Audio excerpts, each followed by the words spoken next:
Olá Brasil, chegando aqui com vocês, pessoal, com mais um vídeo. E nesse vídeo eu vou falar sobre os 10 passos para a reforma espiritual. O que é uma reforma? Você já viu aqui um carro assim antigo, né? Aqueles carros antigos. E muitas vezes quando ele passa por uma reforma, você olha para ele assim e diz assim, poxa, que carro lindo, que carro maravilhoso, não é?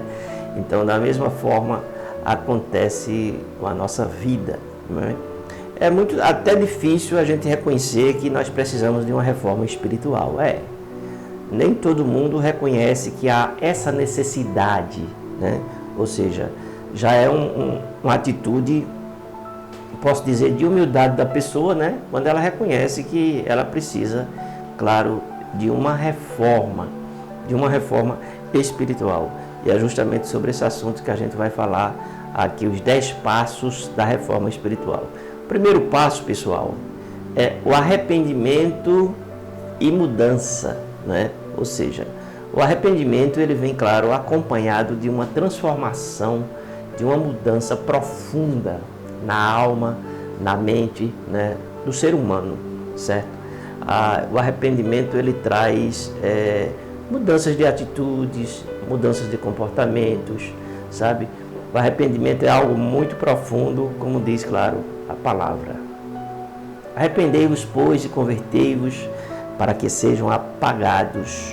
Observe só, apagados os vossos pecados e venham assim os tempos de refrigério pela presença do Senhor. A gente observa que existe até uma espécie de resistência hoje para se falar de arrependimento, né? E a gente observa que o arrependimento é assim, é o primeiro degrau, né, para uma reforma, para uma mudança, né, espiritual na vida do ser humano.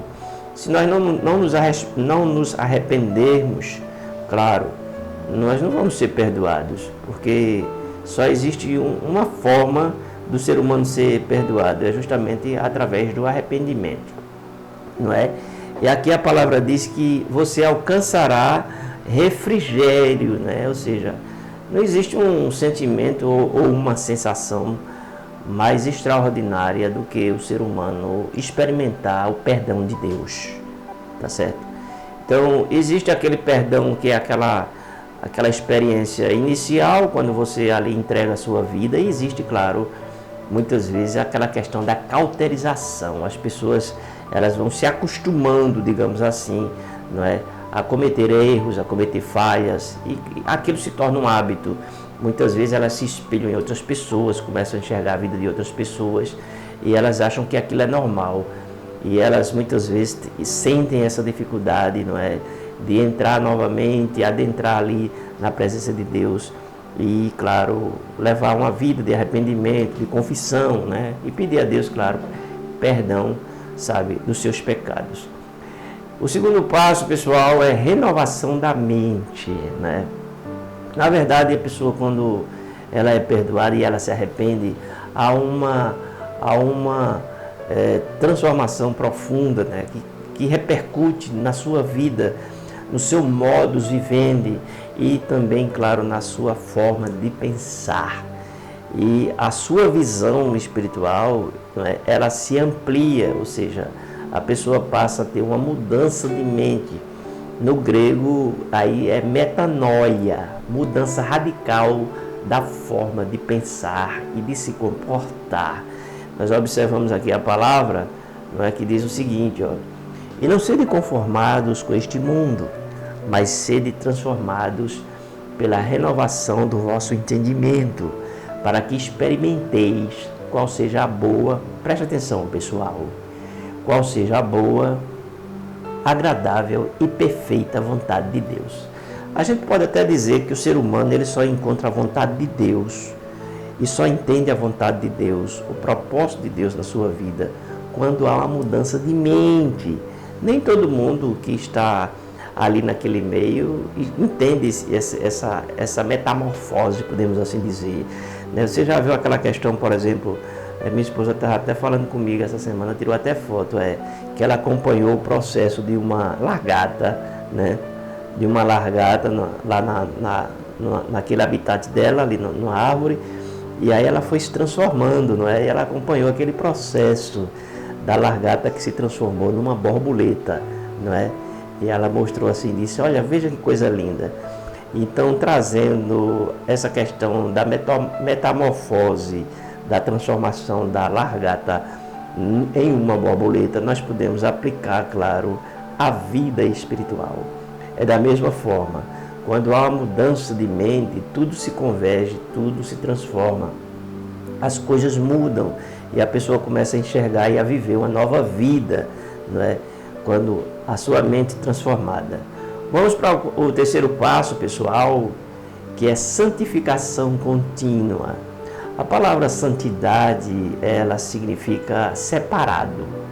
Tudo que se relacionava com Deus era separado para uso específico, né? Justamente contínuo. Ou seja, as coisas, por exemplo, a gente pode falar do tabernáculo, era santificado os vasos, o altar, os sacerdotes, os levitas, tudo que, enfim. E a palavra diz aqui o seguinte, vamos ver aqui, pessoal, mas como é santo aquele que vos chamou, sede vós também santos em toda a maneira de viver, em toda a vossa maneira de viver. Ou seja, aqui a palavra ela é radical, não existe negociação com a santidade de Deus na nossa vida. Ou seja, nós temos que ter uma santidade comportamental. Ou seja, quando a palavra fala assim, em toda a vossa maneira de viver, requer renúncia, requer sacrifício, requer você se esforçar. Pessoal, entende? Não vai pensar que as coisas acontecem assim, sabe? Sem houver uma renúncia. Jesus disse, quem quiser me seguir, pessoal, tome a sua cruz e me siga.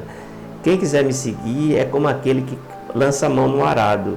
Eu já morei no interior muito tempo, morei no Paraná há 10 anos e a gente trabalhava com essa questão de agricultura e o arado, eu tive essa oportunidade de pegar o arado, né? Você pega o arado, enterra ele no chão, o boi vai de um lado do outro com a canga nas costas e aí você dá o comando e o boi se dirige. Você não pode tutubiar, entende? Não pode olhar nem para a direita nem para a esquerda, porque aí você vai perder justamente aquela direção daquela vala para plantar ali, no caso, não é?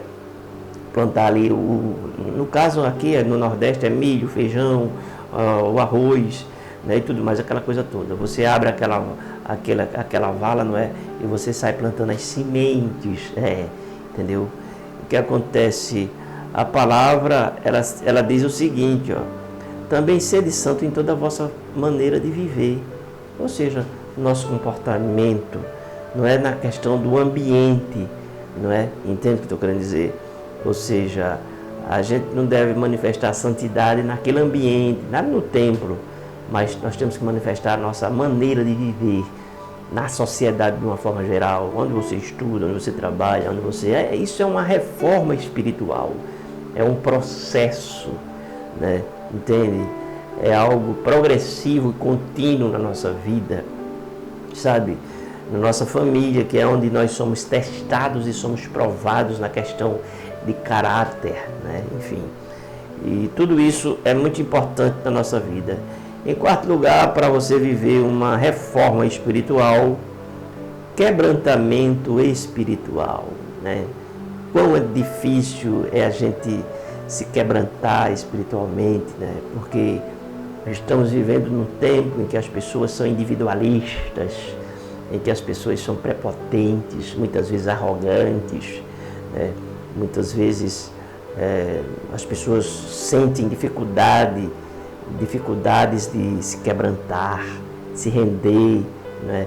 Enfim, mas a palavra diz o seguinte, pessoal, deixa eu ver, eu já me perdi aqui, diz o seguinte, eu me perdi aqui, ok, eu acho que é por aqui, ok, também não é aqui, ok, eu me perdi aqui, ok, pessoal, só um minutinho, ok? A palavra diz o seguinte, cadê a palavra?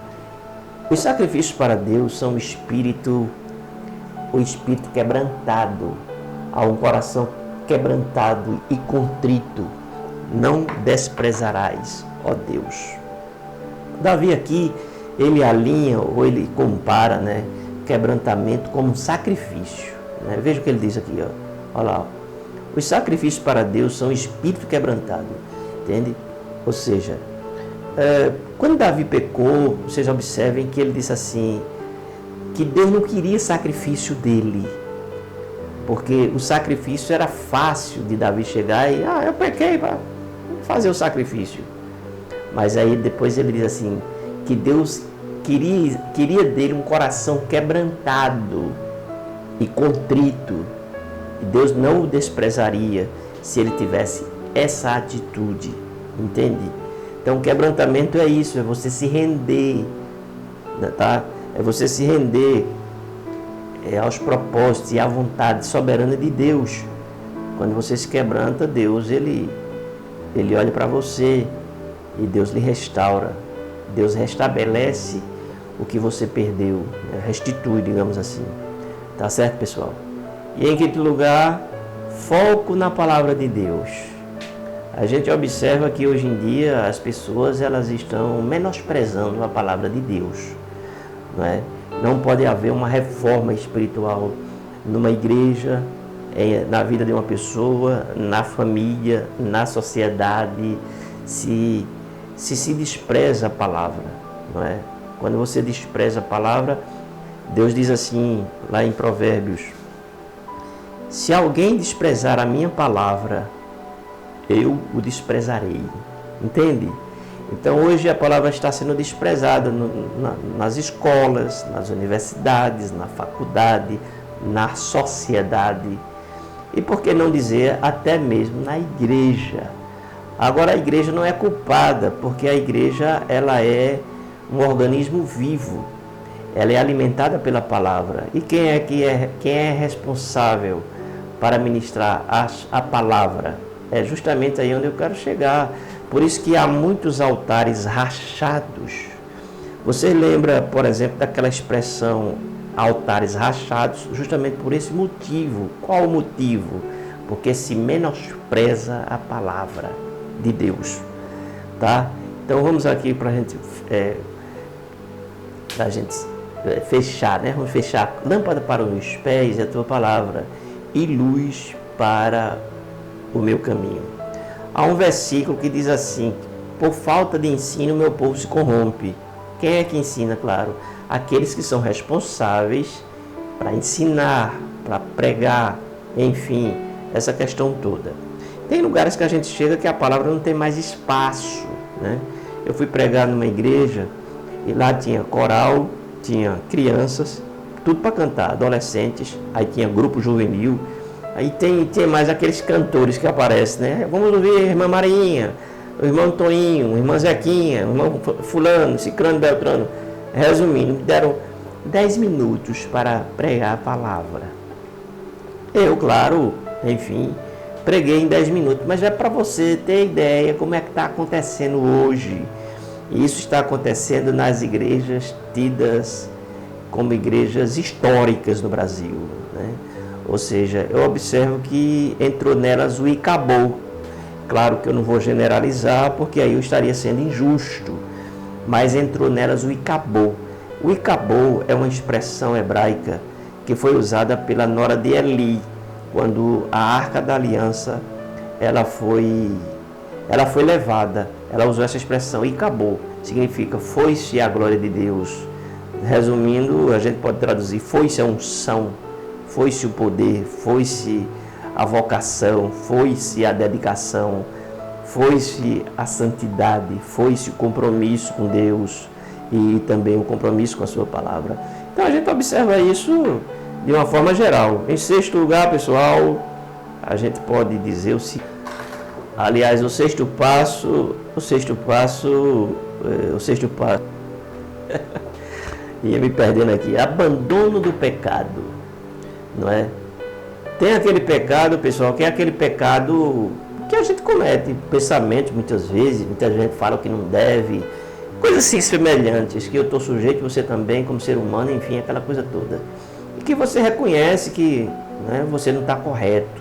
Porque nós temos o Espírito Santo, e o Espírito Santo ele fala dentro de nós, não é assim? Mas tem aquelas pessoas que a palavra diz que nós pecamos, mas não é aquele pecado contumaz. O que é o pecado contumaz? É aquele pecado todo dia, a pessoa está pecando, todo dia está pedindo perdão, todo dia está pecando, todo dia está pedindo perdão. Aí ela já está abusando da graça, já faltou o sentimento, já cauterizou a mente, entende? Ela não tem mais nem noção do que está fazendo, porque ela já passou dos limites, entende o que estou querendo dizer? Então, nós temos que ter um compromisso com Cristo de forma tal que o pecado ele seja abandonado, ou seja, que o pecado não nos domine mais, ou que ele não nos governe mais. Aí estou me referindo a vícios, a sexualidade, sabe? E tantas outras coisas que a gente poderia falar aqui, mas eu não vou falar, mas a palavra vai falar.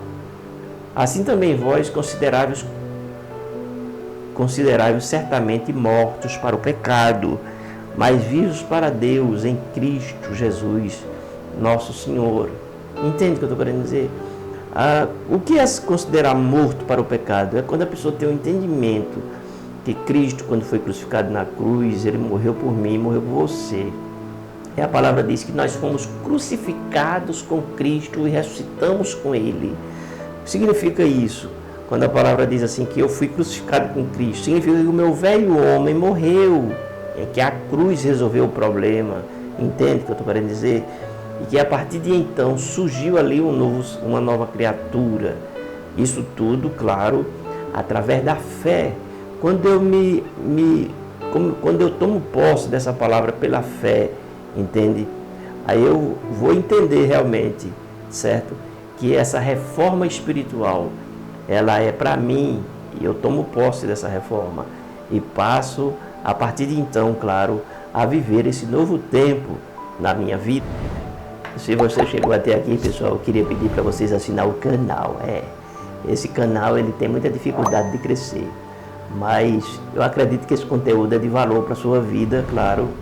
E se você puder compartilhar no Zap, compartilhar com outras pessoas, eu ficaria eternamente grato.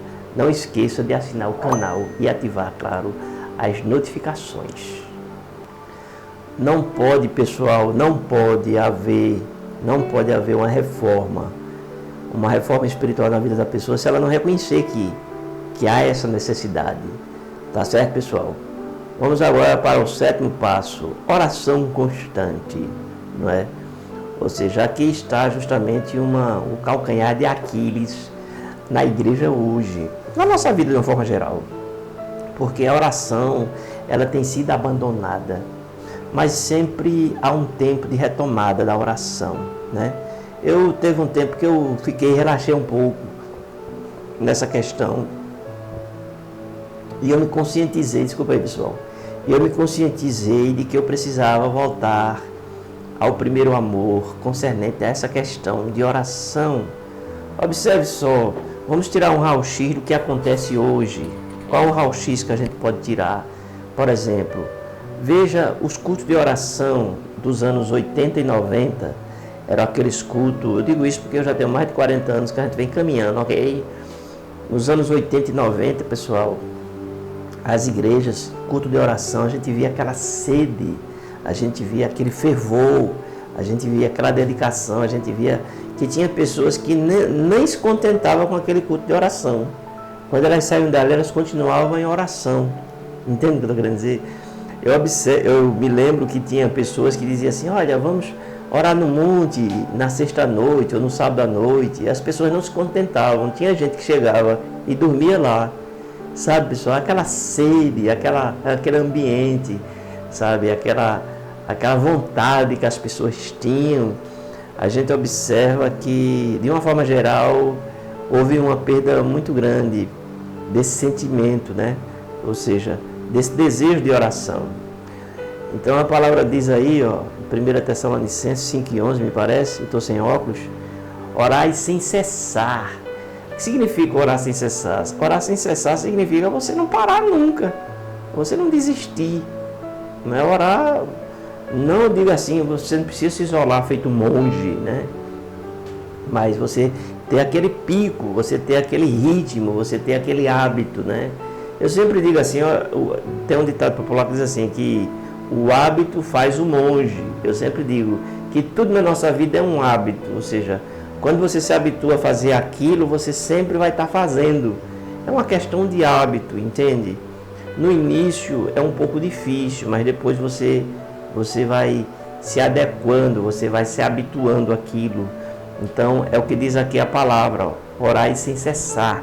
Então a oração é uma necessidade de se manter constantemente, sabe, pessoal? A gente não pode, como se diz, orar, deixar de orar. Nós temos que sempre estar orando, porque a oração é a chave que abre todas as portas, é a chave do avivamento, não é? Ou seja, quando a gente ora, né, a gente vai estar justamente vivendo um novo tempo na nossa vida, tá certo, pessoal? Então é muito importante a oração. Nunca deixe de orar, sempre esteja em oração constante, não é? Porque a oração, claro, ela vai levar você para um outro nível, uma outra experiência, e Deus vai se revelar a você profundamente. Em sétimo lugar, intimidade com o Espírito Santo, né? O Espírito Santo, ele é o substituto de Cristo na terra de uma forma espiritual. Jesus disse: eu vou para o Pai, mas enviarei o Espírito Santo para que ele esteja convosco. Ele vos ensinará tudo, todas as coisas, tá certo? Então, Jesus ele foi, mas enviou o Espírito. O Espírito está aonde? Essa é a grande pergunta. E a resposta é: o Espírito Santo está dentro de você. Jesus está dentro de você, Deus está dentro de você. Através de quê, pastor? Através da fé. Se você crê, você terá essa plenitude dentro de você, não é? Jesus disse: olha, é o seguinte, pessoal, viremos eu, o Pai e o Espírito, e ambos habitaremos dentro de vocês. A palavra fala que nós somos casa morada, ou fala que nós somos o templo, e fala também nós somos a habitação, entende? Então, o Espírito Santo está dentro de nós. Vejamos aqui o que diz a palavra. Diz o seguinte: e nós somos testemunhas acerca dessas coisas, nós e também o Espírito Santo, que Deus deu àqueles que lhe obedecem. Claro, né? Você, para receber, você tem que obedecer. Então, o que é obedecer? É obedecer à palavra. A palavra e o Espírito, eles andam juntos. Entende o que eu estou querendo dizer? Quando você obedece à palavra Cristo, você está imbuído da vontade de Deus. O Espírito Santo está em você e ele vai estar ali dirigindo a sua vida, ensinando você a viver um novo tempo na sua vida. Então, a reforma espiritual requer obediência, porque a palavra diz assim, ó: a todos que aqueles que lhe obedecem, ou seja, aqueles que receberem, não é, a sua palavra e crerem nela e obedecerem, receberão também o Espírito Santo. O Espírito Santo, ele é essencial para que haja uma reforma espiritual na nossa vida, tá? Então, se você estiver aberto a receber o Espírito Santo, você vai passar por uma revolução espiritual, claro, na sua vida como um todo. Eu tive aqui um problema, mas já resolvi, graças a Deus. Espero que não tenha atrapalhado aqui a minha fala. Em oitavo lugar, então, só um minutinho. Vamos para o nono passo, pessoal. Lutar contra as tentações. Ser tentado não é pecado, assim diz Tiago, né? Mas nós temos que lutar contra as tentações, né? Ou seja, a palavra diz que nós temos que lutar contra as tentações. Muitas pessoas são tentadas, né, ao extremo e acham o seguinte: não, eu vou ceder à tentação porque eu não estou aguentando. Mas a palavra diz que Deus não dá além das tuas forças, né? E veja o que diz aqui a palavra. A palavra é clara: sujeitai-vos, pois, a Deus, resisti ao diabo e ele fugirá de vós. Aqui eu quero parafrasear da seguinte forma: existem tentações que são, digamos assim, incitadas pelo diabo para tirar você do propósito, para tirar você da vontade de Deus, para destruir sua vida espiritual. Essa é a verdade, né? levar você à bancarrota, à derrota, ao fundo do poço. E existe aquela tentação que é uma tentação que não é, digamos assim, incitada pelo diabo, mas é uma tentação que vem de dentro de você, não é? Que lhe provoca, que lhe domina, que lhe governa. Desculpa aí, pessoal. Os seus membros ficam guerreando, ficam desejando, por exemplo, o sexo, por exemplo, não é? É uma área que o inimigo ele usa, mas ao mesmo tempo, muitas vezes, é o próprio ser humano que não se domina, que não se governa, se ele não estiver submisso à vontade soberana de Cristo e se ele não estiver também consciente que ele tem que andar em santidade, né? Aqui a gente pode tirar e pode falar da questão sexual, sexo fora do casamento, não é? Ok? Podemos falar do adultério, podemos falar da prostituição, que é a questão da pessoa que não é casada, o casado adultera, o jovem ele se prostitui, não é? E tudo mais, aquela coisa toda. Então, aqui a palavra ela é bem clara, não é?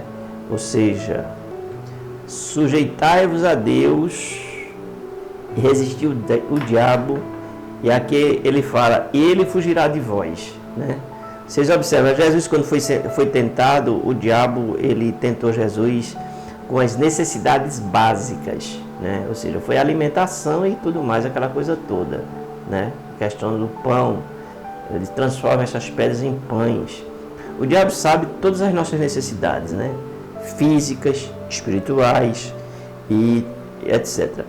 E o que acontece? O inimigo ele sempre procura, entende? Oferecer, enfim, preparar um terreno, coisa assim semelhante, para que você ceda à tentação. Mas se você resistir o diabo, ele foge de você, como fugiu de Cristo, porque Cristo resistiu a tudo aquilo que ele propôs. Entende, pessoal? Então, eu que tenho que resistir, não é? Eu tenho que resistir à tentação, ao pecado, fugir dele. Tem pessoas que muitas vezes elas são tentadas e dá uma de bobo da corte. Mas ela sabe que vai cair, que vai quebrar a cara, entende? Porque tem situações que levam você, por exemplo, a um ambiente que você sabe que você vai ser tentado. Por exemplo, você namora com uma moça ou um rapaz, enfim, coisa assim desse tipo. Você fica no quarto ali, né, trancado, porque hoje é assim demais, mudou as coisas. Antigamente a gente quando namorava era na sala, né, no terraço. Hoje em dia a turma vai pro quarto. Chegou lá no quarto, pessoal, não vou mentir não, viu? Eu não vou mentir não. Quando você chega no quarto que tá aquela moça ali, aquela coisa, né, maravilhosa, aquele rapaz lindo, maravilhoso, de olhos verdes e tudo mais, aquela coisa que você olha assim, pelo amor de Deus, pessoal. Vamos deixar de ser menino, né? Entende? Os hormônios vão explodir, vai dar besteira nesse negócio, entende? Então evite esses ambientes, essas coisas, entendeu? Aquela coisa toda, entende? Fuja do mal, faça feito José, né? José, ele fugiu, foi, entende? Então, hoje em dia, muitas vezes, o jovem, ele diz, não, eu sou homem, rapaz, a menina se encostou aqui e tal, aquela coisa toda, eu vou dar uma de mané, né? Eu vou, entende? Da mesma coisa, da mesma forma a moça, muitas vezes, e deixa de se valorizar, não é? Hoje as coisas estão mudadas, mas lembre-se de uma coisa, a palavra de Deus é uma só, tá? Então, tenha cuidado com essas coisas, entende? Procure evitar. Se você vê que aquele ambiente não é para você, não vá. Se você vê que não vai resistir, não vá. Não faça, entende? Paulo ele disse, ele disse assim, uma palavra que ele fala que agora eu me enrolei, mas ele diz assim, nem tudo me convém, né? Ou seja, tem que ter cuidado, entende? Vamos terminar aqui, pessoal, tá? Nessa questão da reforma espiritual, acredito que vocês estão entendendo, mas vamos para o 10º passo. Eita, eu me enrolei aqui. 10º passo é perdão e reconciliação. Tá certo, pessoal? Perdão e reconciliação é algo que tem que haver na nossa vida sempre, constantemente, certo? Porque duas questões aí a gente pode analisar. Ou você vai ofender alguém, ou alguém vai te ofender. Mas você não vai ficar livre disso, não. Então, as pessoas têm que estar sempre abertas para perdoar e para serem perdoadas. Se, porém, não perdoardes aos homens as suas ofensas, também vosso Pai vos não perdoará as vossas ofensas. Aqui Jesus fechou assim com chave de ouro. Não tem saída não. Ou você perdoa, ou você perdoa. Porque se você não perdoar, você não será perdoado. Essa palavra ela é pouco ensinada. A gente não vê quase as pessoas falarem dessa palavra. Mas a palavra-chave é essa mesmo. Se você não perdoar, meu irmão, você não vai ser perdoado por Deus. Entende o que eu quero dizer? Porque a própria oração do Pai Nosso, ela fecha. Se não perdoardes aos homens as suas ofensas que fizeram contra mim ou contra você, também vosso Pai Celestial não perdoará as vossas ofensas. Tá certo? Então, todas essas questões que eu falei aqui são propícias justamente para você passar por uma reforma espiritual, não é? Essa reforma espiritual hoje é uma grande, mais grande necessidade no nosso meio, entende? E é muito importante a gente se conscientizar disso e buscar, não é? Buscar, averiguar o que é que eu tenho que melhorar, o que é que eu tenho que mudar, enfim, mas eu não tenho condições de mudar, não tenho forças para mudar. É bom você pensar assim, porque há um Deus dos céus que pode lhe socorrer, que pode lhe ajudar, que pode nos ajudar e que pode estar conosco nesse caminhar, né? Posso assim dizer, até diferente. Porque é isso, pessoal, uma reforma espiritual na nossa vida é um desafio que vai valer a pena, entende? Se você se propor, se dispuser e aceitar esse desafio, você vai viver um tempo extraordinário na sua vida espiritual. Por isso, esteja preparado para tudo aquilo que Deus ele vai fazer na sua vida durante essa nova caminhada na sua vida. Tá certo? Tá bom? Eu vou ficando por aqui, espero que eu tenha lhe ajudado. Não esquecer de assinar o canal e ativar as notificações. Mas antes eu quero deixar com vocês aqui o meu livro. Aqui, ó. Meu livro Superação. Daqui para o final do ano nós temos que trocar a lente e reformar aqui o canal. E eu conto contigo, tá bom? Vou ficando por aqui. Espero que tenha ajudado você. Beijo no coração. E a gente se vê.